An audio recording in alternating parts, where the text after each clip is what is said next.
और प्रधानमंत्री के रूप में इंदिरा जी बराबर अहम फैसले लेती रहीं, जो सदियों के ठहराव को तोड़कर इस देश को भविष्य की ओर ले जाते हैं।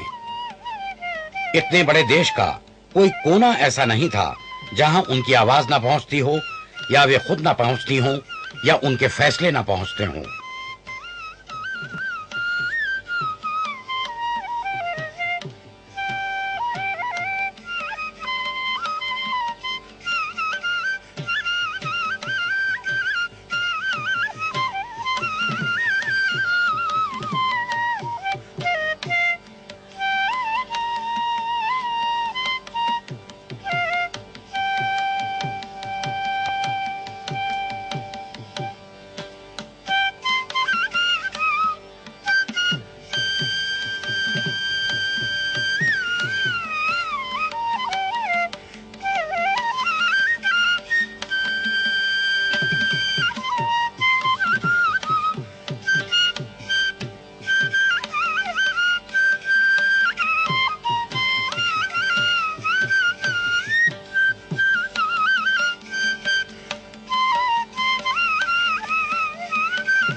और फिर देश ही क्यों, विश्व का कोई ऐसा देश नहीं था जहां इंदिरा जी का स्वागत ना होता हो।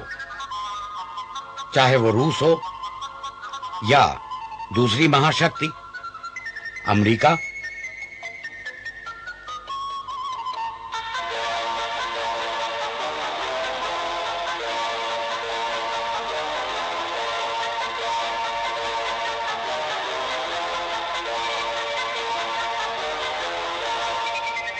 या फिर चाहे वो ग्रीस हो या France.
It is indeed a privilege and a pleasure to come to Athens for a glimpse of the old and eternal Greece as well as the new resurgent Greece, and to exchange assessments with you and other leaders. I hope that our two countries will strengthen bilateral ties and cooperate for proportion and tolerance in international affairs.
दुनिया के सारे देशों का महासंघ, राष्ट्र संघ। राष्ट्र संघ में इंदिरा जी ने विश्व शांति और परमाणु निरस्त्रीकरण की बात दशकों पहले कही थी, जिसे आज के कुछ देश अब कह रहे हैं।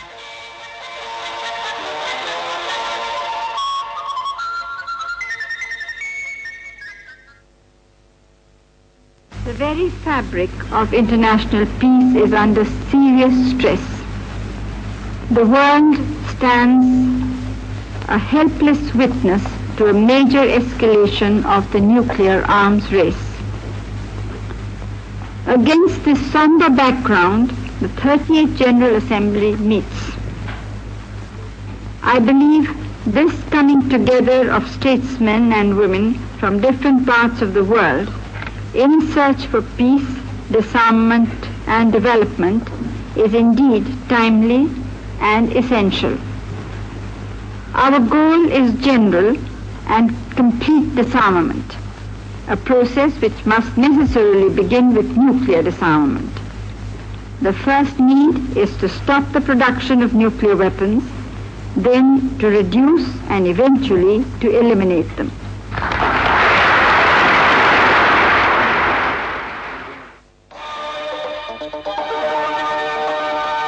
और इसीलिए, क्योंकि वे अंतर्राष्ट्रीय नेता भी थीं, इंदिरा गांधी का व्यक्तित्व निर्गुट आंदोलन का सबसे बड़ा और महत्वपूर्ण व्यक्तित्व बन गया और दुनिया की महाशक्तियों के बीच उनकी बात को तीसरी शक्ति की बात और आवाज माना जाने लगा।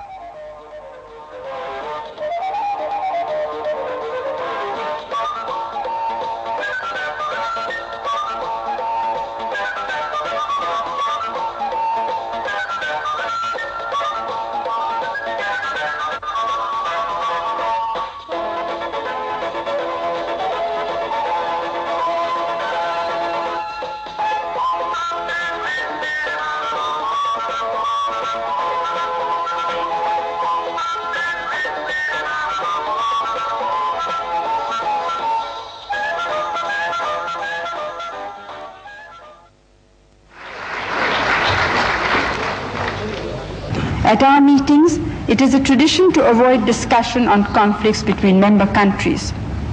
We try to concentrate on matters which unite and to enlarge such unity rather than get caught in acrimonious, internecine conflicts. But so many have approached me, and so sincere is our friendship for Iran and Iraq, so strong our desire, that I appeal to Iran and Iraq to end their tragic war.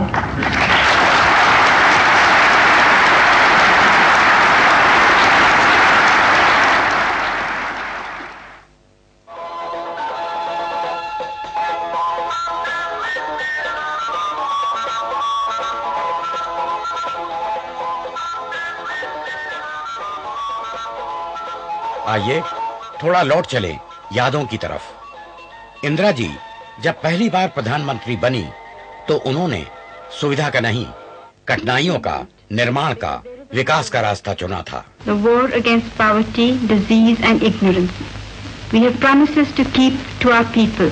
It is only the dead who have no difficulties. Anything that is living and advancing is bound to face new challenges, new difficulties, new problems at every step.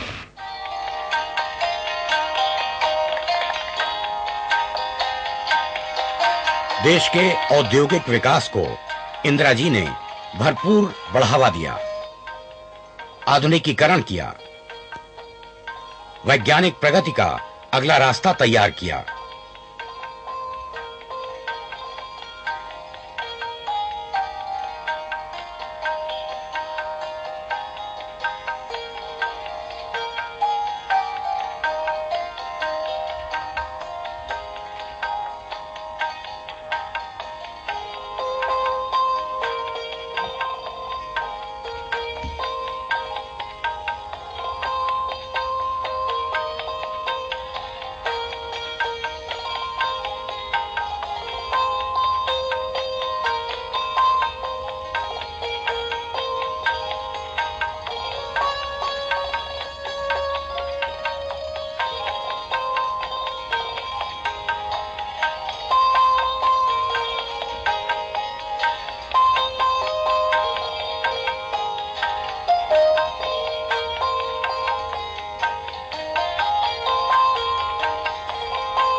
गरीबों को राहत देने और देश की आर्थिक संपन्नता के लिए इंदिरा जी ने बैंकों का राष्ट्रीयकरण किया, राजे महाराजाओं के प्रीवी पर्सों को समाप्त किया।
दिन रात हर पल देश के लिए समर्पित न मालूम कैसे इंदिरा जी को अचानक अपनी मृत्यु का पूर्वाभास हुआ। नहीं तो वे उड़ीसा में शायद ये शब्द जो उन्होंने आगे चलकर कहे शायद फिर न कहती। हमारी चिंता हम सबको करनी है और ये उत्तरदायित्व कोई मेरा नहीं है। मैं आज यहाँ हो सकती हूँ, कल नहीं हो सकती हूँ, लेकिन ये प्रत्येक भारत के नागरिक का उत्तरदायित्व है। मुझे चिंता नहीं है कि मैं जीवित रहूं या नहीं रहूं, मेरी लंबी उम्र रही है और मैं ये इस पर मुझे अगर गौरव किसी चीज पर है तो इस पे है कि सारा जीवन मेरा सेवा में गया, केवल इसके गौरव है और किसी चीज पे नहीं। और जब तक मुझमें सांस है तब तक सेवा ही में जाए, और जब मेरी जान जाएगी तो मैं कह सकती हूँ कि एक एक खून का खतरा जितना मेरा है वो एक एक खून एक भारत को जीवित करेगा, भारत को मजबूती देगा। और मेरी आशा है कि नौजवान हो या महिलाएं हो, ये सब इसको आज सोचे, आज इस उत्तरदायित्व को अपने कंधों पे उठाएं।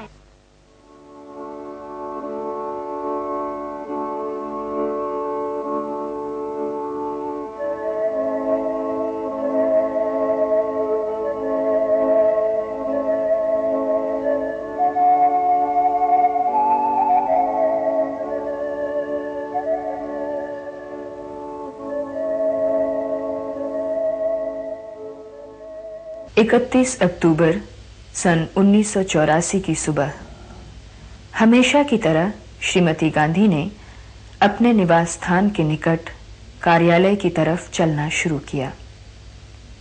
लेकिन वो सुबह नियति का एक ऐसा संदेश लाई थी जिसने पूरे देश को गम के अंधेरे में डुबो दिया। राजनैतिक निर्णय लेना, दृष्टिकोण अपनाना जोखिम का काम है।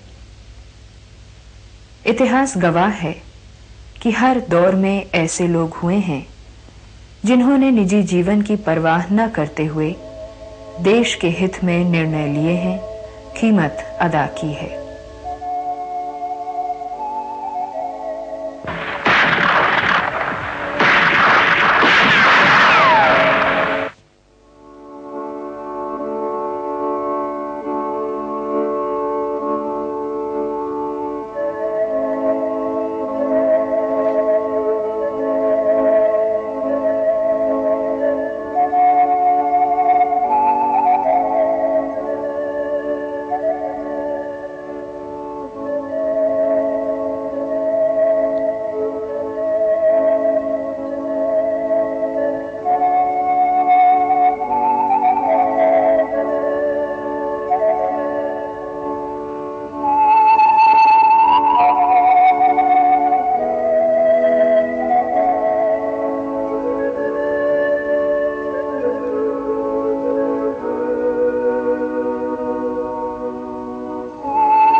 जितना दुख आपको है, जितना दुख हर भारतवासी को है, जितना दुख एक मां के खोने पर हो जाता है, उतना दुख मुझे भी है। ఇందిరమ్మ బీద ప్రజల గురించి చాలా త్యాగం చేసింది. అమ్మ బీద ప్రజల గురించి వెళ్ళిపోయింది. उनकी संवेदना और चेतना बहुत गहरी थी। अरे देखा हवाई सुना बाहो, जब से चल पैन का हवा टूटा चबैना बांध के बिन सरो, अब मेरे जबान नहीं आएगी, अब कुछ नहीं बोल सकता। I cannot speak anything more. बस हम लोग का खाना पीना कुछ नहीं बना, हम सब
आज हमारे बीच इंदिरा जी नहीं है और ख़ास तौर पर आज के दिन उनकी याद हमेशा आती है और उनके कारनामे, उनकी शख्सियत, उनकी खूबियाँ, हर चीज़ का ध्यान आता है। कलाकार होने के नाते वो उनका प्रोत्साहन कला के लिए कितना था, इसका भी ध्यान आता है। बहुत इनकरेज करती थी कि हमारे देश का जो प्राचीन कला है, शास्त्रीय कला, उसको आगे किस तरह बढ़ाया जाए, उसके लिए क्या क्या करा जाए। और कलाकारों को बुला के खुद पूछती थी। मुझसे कई दफ़ा उन्होंने पूछा और मुझसे राय ली कि हमारी सरकार की कल्चरल पॉलिसी अगर कलाकारों के हिसाब से वो ठीक नहीं है तो उसको कैसे ठीक करा जाए। एक ऐसी शख्सियत थी इंदिरा जी जिन्होंने अपना जीवन इस देश की एकता को कायम रखने में, इस देश की अखंडता को कायम रखने में उन्होंने अर्पित किया। 9 साल, आई थिंक वो, हाँ 9 साल तो हो ही गए हैं। उसके बाद भी आज तक हम लोग उनको याद करते हैं, खास करके आज के वक्त में, आज के माहौल में, जब कल का किया आज याद नहीं पड़ता, कल कौन था आया गया वो आज लोग याद नहीं रखते। तो ऐसे माहौल में, ऐसे समय में इंदिरा जी का अब भी जनमानस पे इतना प्रभाव है। मैं एक और एंगल से भी देखती हूँ। She was an outstanding woman, of course a human being first of all, but an outstanding woman. भारतीय मिट्टी यानी हमारे देश में जो तेजस्वी नारियां हुई हैं, गार्गी, सरस्वती, मैत्रेयी, वाच, हमारे समय में इरावती कर्वे, रमाबाई रानडे, सरोजिनी नायडू, कस्तूरबा गांधी, कई जो ऐसी तेजस्वी नारियां हुई हैं जिनका नाम हम जानते हैं, ना भी जानते हों, अक्का महादेवी, मीरा वगैरह, उनमें इंदिरा गांधी का नाम वस्तुतः स्वर्णाक्षर से लिखा गया है। I was his PA for a long time until he died. Then I became her private secretary when she was in the Information and Broadcasting Minister. I also came as her private secretary when she was Prime Minister. I served her for 11 years as her private secretary.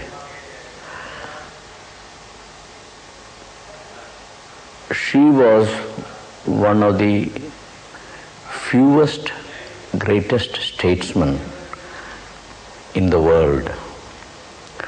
Great Prime Minister. She was a very decisive person and yet very kind-hearted. She ranks among 2 or 3 of the most important women leaders in the long history of Indian society. Also, she ranks among 2 or 3 of the most important women leaders of the 20th century in humanity as a whole. I also feel that during the long years in which she was Prime Minister of our country, she made a decisive impact on our country, a lasting impact on our country in a number of ways. But in 3 areas, the impact which she made stands very significantly. It was under her rule, it was when she was Prime Minister of our country that we achieved self-sufficiency in food through the agrarian policies under the rubric of the Green Revolution, which was adopted in the late 60s and early 70s. I think the second very remarkable contribution she made was the leadership she gave to her country during the early 1970s when Bangladesh emerged as a free state. That is a very decisive contribution of hers. Finally, in her second tenure as Prime Minister of India, she was one of the outstanding leaders of the non-aligned movement and presided over the non-aligned movement with great understanding of world issues and with a great understanding of the factors that could promote peace in this world. She felt at home in international affairs, and in fact that was one field in which she felt perfectly at home, very much at home. She, I think, had a truly global mind. She thought that India could not isolate herself. India was not a great military power, it was not a great economic power, but India needed the rest of the world's sympathy, perhaps neutrality at least. If she was to preserve independence, if she was to play a part in international affairs, and the part she really thought important was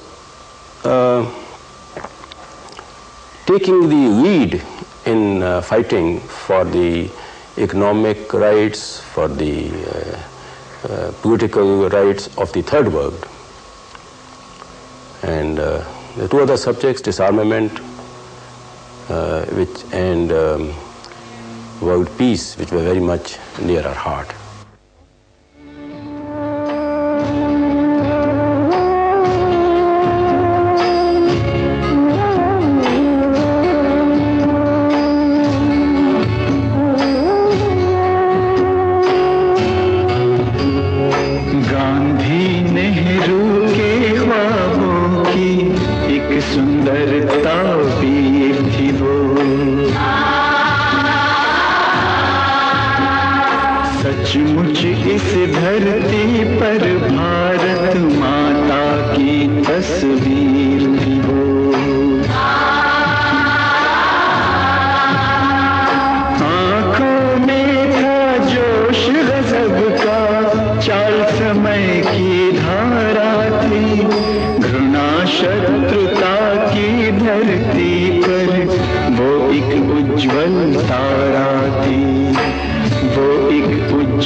आज इंदिरा जी का एक Safdarjung road वाला घर सूना और अकेला है, रह रहकर उनकी याद दिलाता है, जहां सिर्फ सपने नहीं सच्चाइयां जन्म लेती थी। यहाँ आज भी उनके सपनों, आदर्शों और कर्मठता की यादें खामोश कदमों से चलती फिरती हैं, हमें रोकती हैं और बार बार भारी दिल से याद दिलाती हैं कि उनके सपनों और फैसलों का ये देश हमेशा आलोकित और जागृत रहे। उसे प्रणाम, खुद को मिटाकर जिसने भारत देश सजाया, उसे सलाम। इसीलिए आज की और आने वाली पीढ़ियां, आने वाली सदियां इंदिरा जी को श्रद्धापूर्ण प्रणाम अर्पित करती हैं और करती रहेंगी। मार्ग दिखाया, उसे सलाम। गांधी दर्शन को जिसने साकार बनाया, उसे प्रणाम।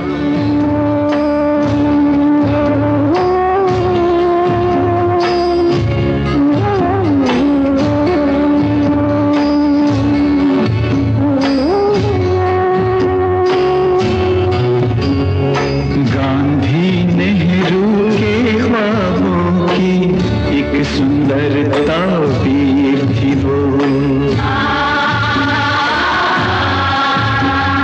सचमुच इस धरती पर भारत माता की तस्वीर थी वो।